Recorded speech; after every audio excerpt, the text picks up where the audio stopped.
Hello and welcome to Legal Scenario.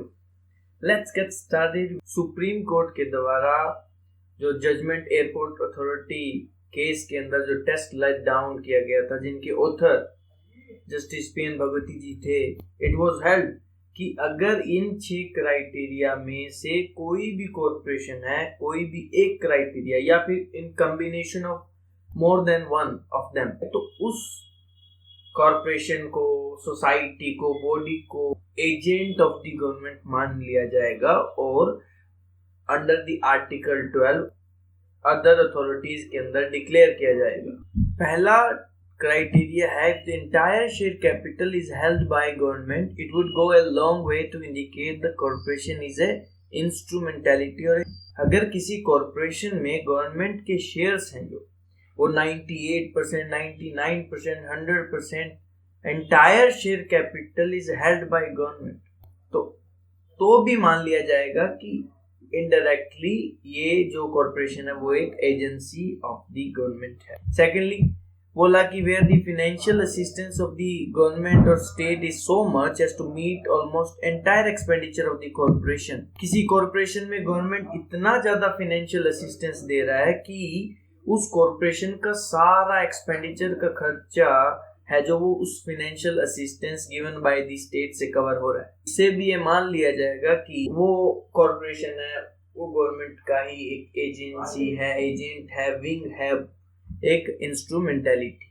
Third है कि whether corporation enjoys monopoly status, इधर state conferred और state protected. जो corporation है क्या वो मोनोपोली तो एंजॉय नहीं कर रहा, अगर कर रहा है क्या वो मोनोपोली स्टेट ने दी है या फिर स्टेट ने प्रोटेक्ट कर रखा है वो मोनोपोली जैसे कि उस बिजनेस, उस फील्ड के अंदर एक्सेप्ट जिसको मोनोपोली दी हुई है उसके अलावा कोई भी इंडिविजुअल, कॉरपोरेशन, कोई भी कंपनी है जो उस बिजनेस या फील्ड में काम नहीं कर सकता जिसको जो मोनोपोली दे रखी है।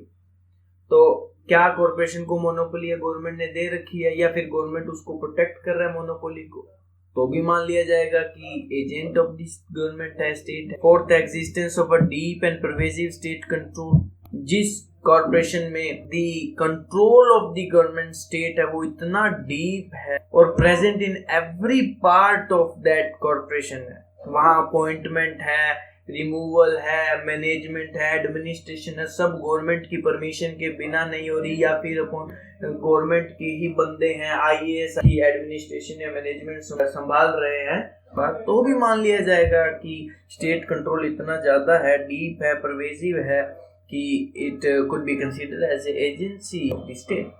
फिर बोला कि function of the corporation are of public importance and closely related to governmental function, कि जिस कॉरपोरेशन के फंक्शंस है जो परफॉर्म कर रहा है वो इतने इंपॉर्टेंस है, वो पब्लिक एज अ होल के लिए इंपॉर्टेंट है।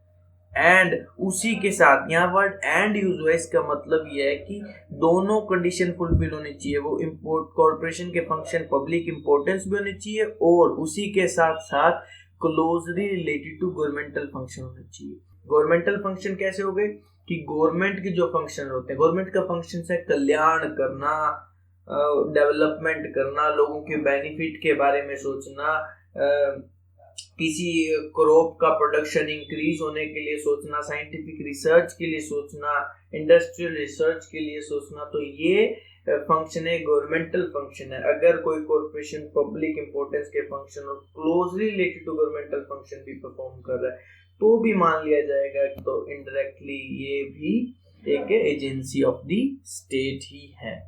फिर बोला 6th criteria, department of government is transferred to a corporation, कि अगर किसी डिपार्टमेंट ऑफ द गवर्नमेंट था जो पहले अभी गवर्नमेंट के डिपार्टमेंट के अंडर काम हो रहा था, उसके फंक्शंस, गवर्नमेंट कई बार सोचती है कि क्यों ना गवर्नमेंट के डिपार्टमेंट का फंक्शन एक कंपनी बना के उस कंपनी को ही सौंप दिया जाए, ताकि क्योंकि कंपनी के फंक्शन है वहाँ एफिशिएंसी से परफॉर्म होते हैं तो वहाँ जल्दी परफॉर्म होंगे और मेरिट पे होंगे, थोड़ा हेल्प होगा गवर्नमेंट को जल्दी फंक्शन परफॉर्म करने के लिए। तो बोलता है 6th क्राइटेरिया कि अगर जो पहले डिपार्टमेंट गवर्नमेंट था कोई फंक्शन परफॉर्म कर रहा था, लेटर वो फंक्शन को एक कॉर्पोरेशन को ट्रांसफर कर दिया गया, तो भी ये अंदाजा लग जाएगा कि डायरेक्टली और इनडायरेक्टली ये जो कॉर्पोरेशन है वो एजेंसी, एजेंट है, विंग है स्टेट का ही।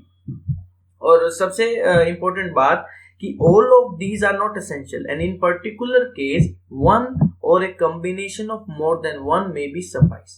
जरूरी नहीं कि 6 की 6 फुलफिल होने चाहिए, एक भी फुलफिल हो गया या 2 हो गए 3 हो गए तो भी पर्टिकुलर केस के according depend on the case it could be held कि ये कॉर्पोरेशन स्टेट है. Now Pradeep Kumar versus Indian institute of chemical biology 2002 का केस है. इस केस को इंक्लूड करते हुए आगे के जितने भी 4 केस हैं, इन आगे वाले चारों केसों के अंदर सुप्रीम कोर्ट ने जो डिसीजन दिया है कि कुछ पर्टिकुलर ऑर्गेनाइजेशन कॉर्पोरेशन को स्टेट हेल्ड करना है या नहीं, वो चारों केस के अंदर Ramanna Dayaram Shetty versus airport authority of India के केस के अंदर जो टेस्ट परफॉर्म किया था जस्टिस पीएन भगवती जी ने, उसी के सोल बेसिस पे डिसीजन दिए गए हैं. इस केस में क्या हुआ कि 1972 में एक जूनियर स्टेनोग्राफर थे council of scientific and industrial research, तो उन्होंने चैलेंज किया कि मेरा कोई फंडामेंटल राइट वायलेट हो गया है. तो सुप्रीम कोर्ट में जब चैलेंज किया तो 1975 Sabhajit Tiwari versus union of India के केस में सुप्रीम कोर्ट बोलती है कि CSIR is not a state. क्यों? प्राइमरी रीजन क्या दिया उन्होंने?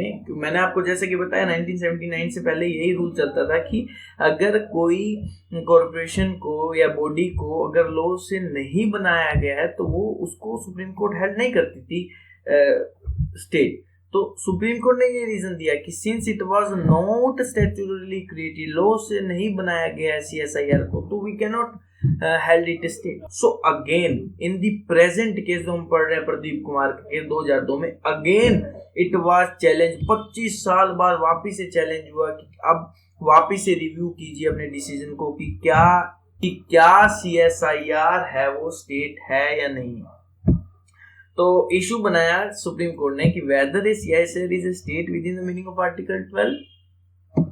So moving on the next slide, supreme court ने बोला CSIR was initially set up by Department of Commerce of the central government with the name Industrial Research Committee, but later CSIR was given the responsibility. Supreme court ने बोला कि CSIR जो था उसका जो work था पहले डिपार्टमेंट ऑफ कॉमर्स किया करता था, लेकिन बाद में जब CSIR का क्रिएशन हुआ बाय एग्जीक्यूटिव ऑर्डर में, जो फंक्शन परफॉर्म करती थी government department of commerce government को, उस फंक्शन को उसको डेलीगेट कर दिया गया था. एंड मैंने जो आपको ऊपर क्राइटेरिया बताया था department of government is transfer to corporation, जो टेस्ट F था जो वो भी फुलफिल कर रहा है. And secondly, Supreme Court ने बताया it was set up in the national interest to further economic welfare of society, so it could be held as a public function performing closely related to governmental function. क्योंकि इसका काम था scientific पे research करना, production increase करने के लिए बताना, कैसे मेथड्स बताना, उन पे रिसर्च करने का. और ये आपको मैं बता दूं कि ये पब्लिक फंक्शन भी है और सिमिलर टू गवर्नमेंटल फंक्शन है, क्योंकि गवर्नमेंट भी एक्सपेक्टेड है कि आप लोगों के वेलफेयर के लिए, उनके प्रोग्रेस के लिए काम करो, और ये काम भी गवर्नमेंट लोगों की प्रोग्रेस के लिए है. तो इट वाज हेल्ड की जो क्राइटेरिया जो कि function of corporation as of public importance and closely related to governmental function, वो भी फुलफिल हो रहा है. फिर सुप्रीम कोर्ट ने फिर बोला कि dominant role played by the government है इन CSIR, कि गवर्नमेंट के ही रिप्रेजेंटेटिव हैं जो उसका एडमिनिस्ट्रेशन एंड मैनेजमेंट कर रहे हैं, और उसका जो CSIR का प्रेसिडेंट है वो भी प्राइम मिनिस्टर ऑफ इंडिया है, और सारा कंट्रोल, नॉमिनेशन, अपॉइंटमेंट, रिमूवल भी गवर्नमेंट के द्वारा किया जा रहा है. तो मैंने आपको जो क्राइटेरिया बताया उस केस का existence of deep and pervasive state control, वो भी फुलफिल हो रहा है. फिर बोला कि 70% ऑफ द फंड जो कि CSIR के पास है वो are made available from the government दे रही है वो फंड 70% तक, और उसका जो ऑडिट है CSIR का वो भी controller and auditor general of India करते हैं, और वो भी उसकी report both house of the parliament के सामने पेश की जाती है, लोकसभा और Rajya Sabha. Therefore it was held कि test laid down in the airport authority case was held fulfilled by this fact, and therefore it was held CSIR. No matter कि CSIR was not created by law, but yes, it is fulfilling the criteria, so it was held state. Guys, Article 12 with relevant 5 cases for DU LLB exam को देखने के लिए, उसकी complete video को देखने के लिए लीगल सिनेरियो की प्लेलिस्ट फंडामेंटल राइट्स पे जाएं और वीडियो को कंप्लीट देखें. And thanks for watching. Be with me. See you in the next lesson.